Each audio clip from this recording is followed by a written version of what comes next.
There's a lot of hidden things in Blizzard games, and I'm about to teach you the ultimate Easter egg. On Watch Point Gibraltar, when you're attacking, choose Diva. It ain't gonna work unless you choose Diva. Fly up to the camera that's in the back of the room. When you change characters, it'll show you. Now with a few tweaks, back and forth, a little bit forward. Ready? Bam! Booms. Welcome to Overwatch.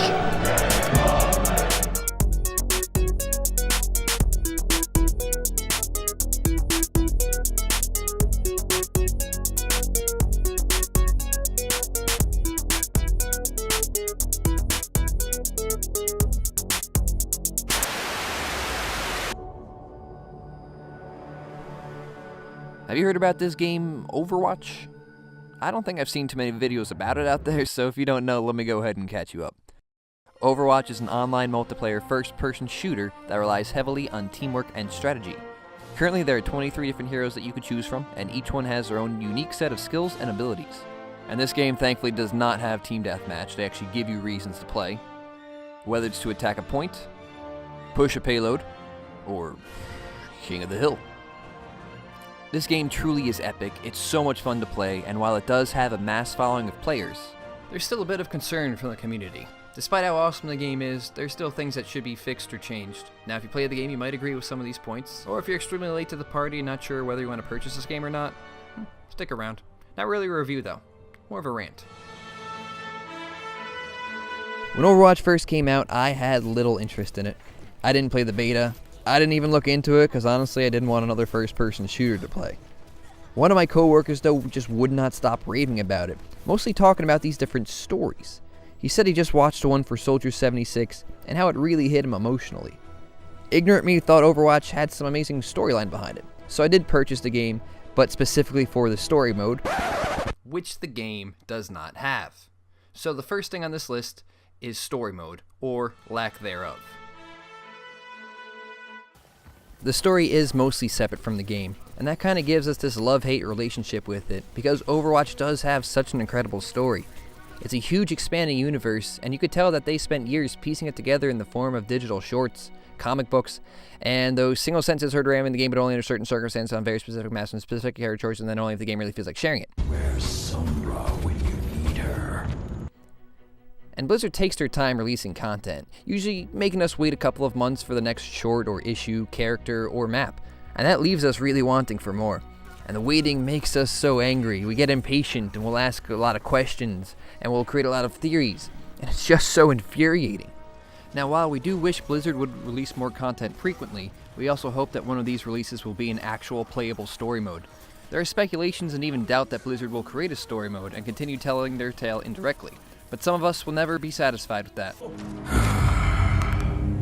Now if they did create a campaign, how would we like it? Full fucking blown. We want a story mode for each character that can either be individual or partnered up with another hero, just like we've seen in their shorts. We want to choose a character, any character, and jump into that hero's life and learn what really makes them who they are. Choose Bastion and learn more about how he achieved free will. Or choose Genji and learn more about the Shimada's history. You still have a purpose in this life, brother. Now, is it likely that this will ever happen? No, probably not. However, they could choose to be flexible and release single hero story modes one at a time, much like the rest of their Overwatch creations. Or another way they could do this is get it done in one fell swoop. For example, if they created a campaign like what NetherRealm Studios has been doing, they could have a single storyline that switches between characters as you progress.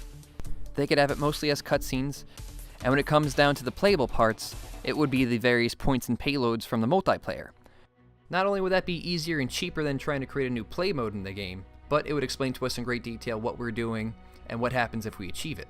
Because there are two sides to the story, we want the best of both worlds.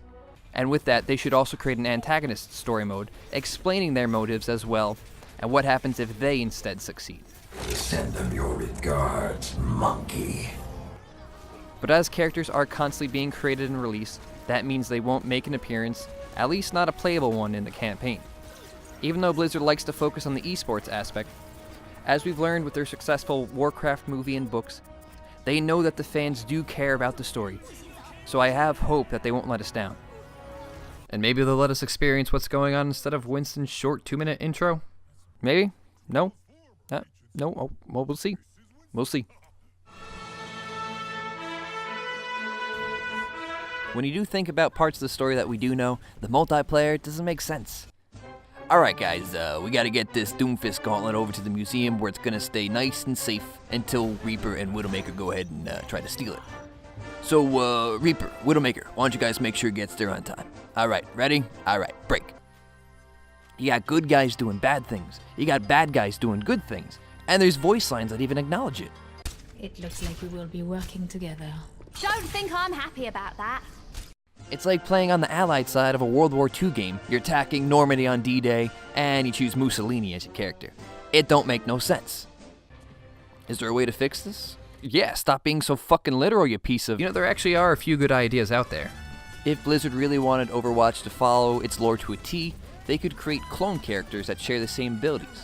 Like Gabriel Reyes. He could be the good team side, and then Reaper on the... No, wait, that's the same dude. For each good character, there has to be a bad character that either stole or shared the same technology or skills. Creating clone characters seems like an awesome idea, but it's just going to be way too expensive. Creating too many storylines, all of which I highly doubt Blizzard would even consider. So no, don't even count on there being an evil Omnic Lucio, despite how fucking sweet those skins could be. Which actually brings me into my next point. We need... Okay, maybe we don't need... We would like more characters. And we don't want you fucking teasing us anymore. See, when the Overwatch team first announced Anna, within a week or two, we got her. Awesome. Great. Keep it up. Do it like that. I don't even want to get into the immense amount of teasing they've done with Sombra. Months at a time. Months. If you want to know, somewhere in the description, look for a link. This one really does suck for Blizzard. We are in a gaming generation that is somewhat spoiled. For gamers that play Smite, for example, they get a new character almost every single month. But we know that at any given point in time, Blizzard is working on multiple maps and heroes. Heroes have to go through many tests and trials before it's given a green light. From what they've told us just on Sombra, they wanted her to be ninja-like. They wanted a double jump and shurikens that could actually sense characters through a wall. But actually they put her on the shelf for a while, and those ideas ended up going to the Shimada brothers. Just think about how unique every single character is. There are no two characters that look any somewhat similar. You could always tell who you're facing from a distance, let alone up close. Not to mention that every single hero has their own unique footstep.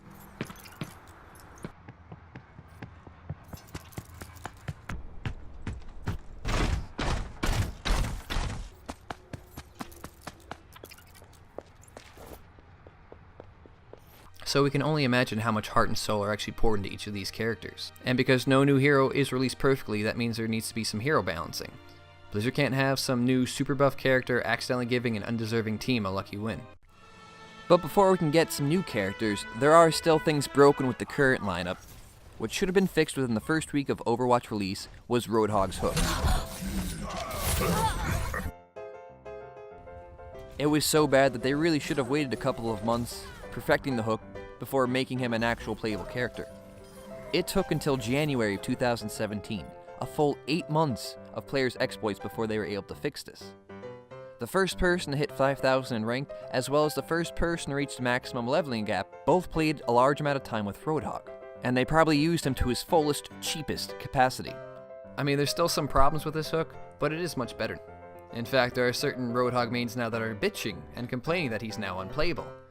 A day that I have been waiting for a long time. Blizzard should have never let a person spend so much time on this character if they knew he was going to get drastically changed. Letting it happen for a week or two is forgivable, but for 8 months, come on Blizzard. 8 months? Fuck you. And now to the Roadhog mains out there that are complaining he's unplayable, you knew this day was coming. It's the motherfucking Eagle Double G. Snoop Dogg! Sometimes Mei's wall doesn't work out so well, and I find this to be true with mostly the tank heroes. When inside of a room, if you put a wall up, which seems to line up just with the feet of the enemy, they kind of get trapped inside the wall. Sometimes it works in May's favor.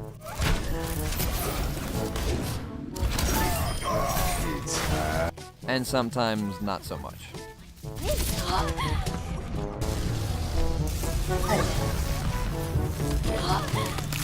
May is one of the characters I main, so I do see this from time to time. Not often, but it could get fixed. Also on the list, Reinhardt's hammer. Say he's coming for you and you're just about to turn a corner, and just when you think you're safe, well, watch.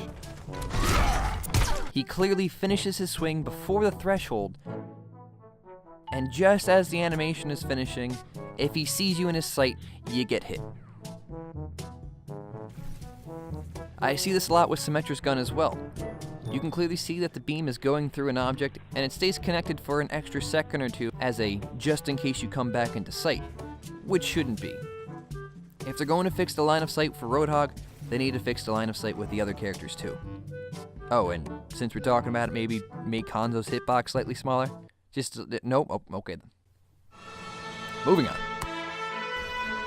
So there have been a few issues with competitive play on Overwatch, specifically the ranking system. Alright, this one wasn't on my original list, but something happened to the squad that I feel I need to share, because I know now that we're actually not alone in this. So another member of NBH is Jumpman. See, Jumpman didn't play too much Overwatch during Season 1, and during Season 2 he only played ranked for the 10 qualifying matches just so he could see what his score was. When he got ranked around 1700, he figured he'd go back to quick play, get better at a few more characters, so by the time Season 3 came around, he'd be at a better score. And we played as a squad too. I remember we won 8 games and lost 2, which is actually pretty good. But they put me close to where I ended Season 2, which is around 2600. And they placed Jumpman in the 1500s. My main account was ranked too high to play with him. So I created a Smurf account so that we could play ranked together and get a score up there. And when I got to level 25 and started playing rank, you know what they gave me? Fucking 2700. A newbie. Granted, I didn't play like one, but I still wasn't able to play with Jumpman. And I wasn't gonna be a dick and purposely lose. I would have gotten banned for the season before being low enough to play with him. I always play the devil's advocate with myself, so I know this method was put in place mostly for the higher ups. Some of the higher end diamonds, the masters, and of course the grandmaster players, but it should have been reset for the other players as if they were going at it for the first time. And after this happened, I know Jumpman's not alone in this. I think it would be in Blizzard's best interest if they reset everyone's score that's underneath Diamond ranked, so that the placement matches actually mean something, earning a spot rather than just putting back where you were in the previous season. And that would especially be helpful for the players that don't play the game as religiously, or for people, say, just like Jumpman, who only did the placement matches to see where they got much better in quick play, went back to comp, and got screwed. Next up, I want to talk about arcade mode. And Blizzard, fantastic job. I love it. Seriously, it's just a great place to go. 3v3 is really fun. And speaking about arcade, those seasonal events. Now, how cool was it when Lucio Ball first came out? Holy shit, that was fun. And we didn't even see it coming. Lucio mixed with Rocket League? Are you kidding me? It was awesome. Its play mode was nothing like regular Overwatch. And Junkenstein's Revenge? The first PvE and was a smashing success. And of course, there's a lot of fun with May's snowball fight. But why'd you take it away? You see, Blizzard, we get it with the fact that it's seasonal, and being able to play it during the season is something special. It also kind of eggs on more of the newbies to pick up the game and be patient so that they can experience it for themselves. But what about us loyal players? Are you just going to make Lucio Ball only playable in the summer? Are we never going to get a new game for these events? Are you going to give us more games with Lucio Ball? All I'm saying is that once it's out there, just let us have it. I'm not talking about the skins. For that, we do appreciate the challenge of only being able to unlock those under a certain time frame. But the play modes, we don't want Lucio Ball every year. We don't want Junkensteins every year. We want you to keep us on our toes. We don't want it to be obvious. You see, right now we're expecting Lucio Ball. For next summer games, create, I don't know, Maze Ice Hockey. Doesn't make sense, whatever, fuck you. Give us Reaper's Haunted Castle in the fall. Just give us something new each time. Some of us got bored playing these during the actual event. So of course we're not going to be satisfied if those are the only play modes brought back. Or, in layman's terms,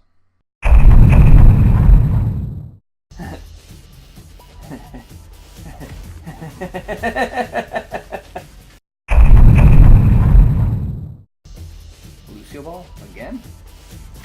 That's it? Huh.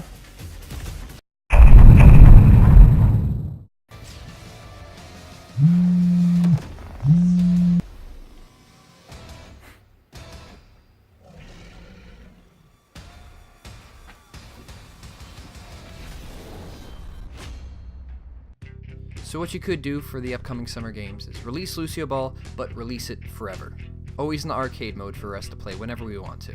And then create a secondary play mode for the summer games, like Tracer's Track Racing. And then the following summer games, release Tracer's Track Racing for everyone and come up with a third game for the games. We love having more play options and we love having them year-round. So if you could play these unique Mario Party-esque arcade games to blow off steam, to not play so seriously, or to nail Junkenstein's Revenge on harder whenever you want, not only will this make us happy, but it'll also attract in a lot more new players, because you have a lot more new games now, a lot more play modes, that creates a better attractiveness about it. Something to think about, Blizzard. And now, on to the last, and probably biggest problem with Overwatch. Loot boxes. I fucking hate loot boxes. Say there's a certain skin you want, a certain Mercy skin. Skin costs coin, but there's no way to get coin unless you get it from loot boxes. So you have to purchase loot boxes and rely on luck. If you're lucky, you'll get the skin right away. But let's be real, you have to open a lot of loot boxes, wait on a lot of duplicates and coin before you're able to purchase that skin. To keep the game fresh and have more maps and characters added to it, there needs to be some form of revenue for the Overwatch team, and this is one way that they get it. For games like World of Warcraft, there's a monthly subscription if you want to play it beyond a certain level, or if you want to play it a little bit more seriously. Or Hearthstone, where you need to purchase packs in order to get better cards, and the game would literally be unplayable if you didn't flash a few bucks around. And beyond that, we're so very grateful there's no stupid fucking season pass that you have to purchase in order to unlock certain DLC skins and maps that's only unlockable if you purchase said season pass, only for them to be released as single purchasable items months later in the store. AKA every other fucking game out there. So seriously, thank you for that. The thing about loot boxes is that they're not needed. You don't need to purchase or open a single freaking box in order to play the game better. The skins, sprays, voice lines, emotes don't give a single benefit. They just look really fucking cool. It's a first-person shooter. Why do we even want skins? I mean, we're not the ones that see them, but yet we want them so fucking much. But this is the best option for Blizzard. If you were able to purchase in-game currency, it'd be way too easy for you to get the skin and emote that you want, and then Blizzard would hardly see a fraction of what they're currently making. Just think about that one customer who drops 40 bucks on boxes trying to get a certain skin, and when they don't get it, they'll drop another 40 bucks until they do. There's something about a lottery system that gets people so psyched. Seeing those grays and blues is a terrible feeling, but when you see that one gold coin flipping out, it's a rush. And that's why I hate it. You end up making a lot of purchases, and then this shit happens. Alright, come on. Here we go. Come on. Ah, damn it. Oh, duplicates. Awesome. Thanks. Alright. Come on, something good. Here we go. Here we go. Ah, mother. Nope. Okay, that just means we're gonna get something good the next time. Alright, here we go. Come on. Come on, legendary. Come on. So you don't feel satisfied. You haven't gotten your fix yet. And if you're not patient enough to win more loot boxes, you give in. You purchase a few more, and the cycle keeps going. It doesn't stop. It feels like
And then you find yourself lying on the bathroom floor, phone off the hook, staring at the ceiling, wondering, was it even worth it? Have you seen that fucking Mercy skin? I don't even play her. Buy that shit ASAP. It's the crack of gaming. And this is coming from someone who's obviously never done crack before, so I think I know what I'm talking about. But like I said, Blizzard spends a lot of time trying to make this game playable, adding new maps, new characters, and keeping everything as balanced as possible. So if you do like the game, make sure to purchase a few loot boxes, even if it's the bare minimum. Just kind of like, hey, I like what you're doing. Keep that shit up. Here's $2. And that's it. That's all you gotta do. I do want to thank Blizzard, though, for making such an awesome game. There was, some pretty excellent games that were released this year, but honestly, I've not been able to put Overwatch down yet. I'm just so obsessed with it. I loved every event that you've had so far, and I can't wait to see what you guys come out with in the future. If you enjoyed the video, make sure to like and subscribe. Or don't. Okay. No, but seriously, please like and subscribe. If you agreed with a few of my points, go ahead, share the video. If you disagreed, share the video. I'm very interested in your opinion, so please make sure to leave a comment below. Add more things to my list, take things from my list away, just, whatever. Go ahead. And just overall, thanks for watching.